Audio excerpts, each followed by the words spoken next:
The Most Magnificent Thing by Ashley Spires.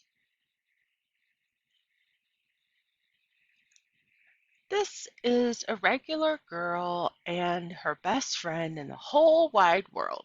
They do all kinds of things together. They race, they eat, they explore, they relax. She makes things. He unmakes things. One day, the girl has a wonderful idea. She is going to make the most magnificent thing.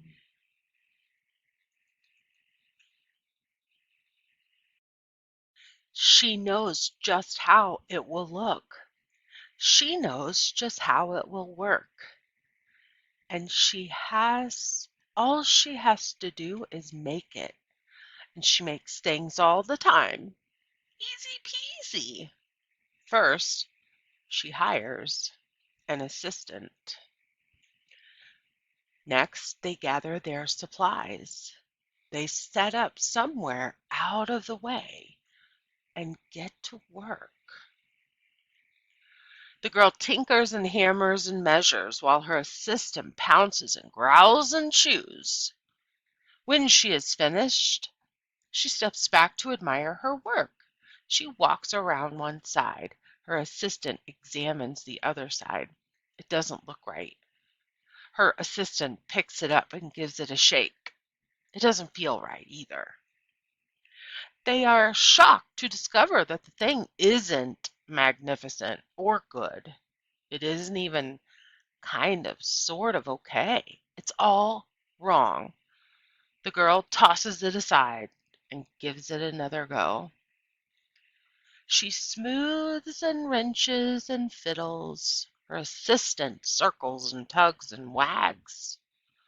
When she is finished, she stands up and takes a long look at it. Her assistant gives it a nudge with his paw. This thing is still wrong, she decides again. The girl saws and glues and adjusts. She stands and examines and stares. She twists and tweaks and fastens.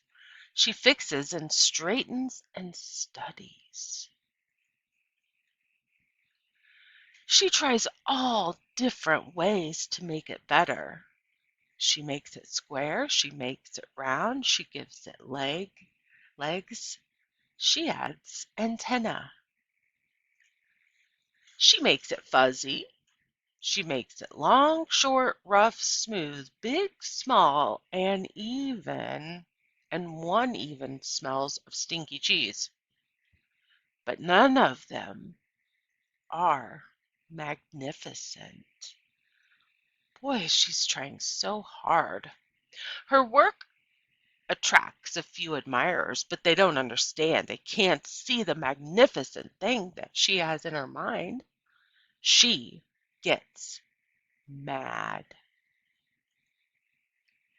The angrier she gets, the faster she works. She smashes pieces into shapes.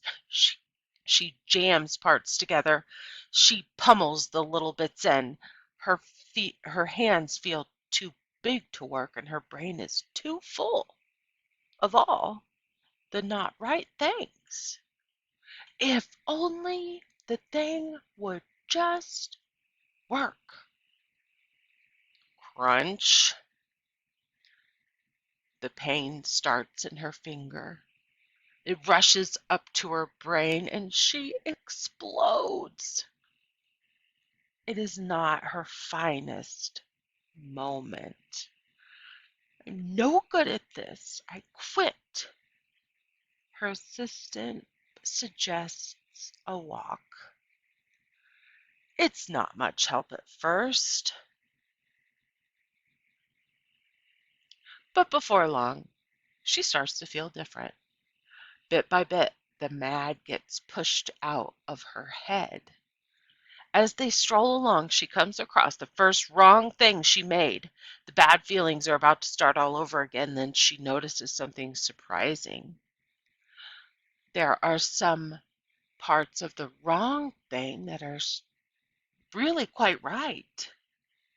The bolts on one the shape of another, the wheel to seat ratio of the next. There are all sorts of parts that she likes. By the time she reaches the end of the trail, she finally knows how to make the thing magnificent. She gets to work. She works carefully and slowly, tinkering, hammering, twisting, fiddling, gluing, painting. Her assistant makes sure there are no distractions. This is the perfect thing to ward off bears. This will stop that leak. This one's all wet. That afternoon fades into evening. Finally, she finishes. She alerts her assistant. The pair take a good look. It leans a little to the left and it's a bit heavier than expected. The color could use a bit of work too, but it's just what she wanted. They climb aboard and take it for a spin. They are not disappointed.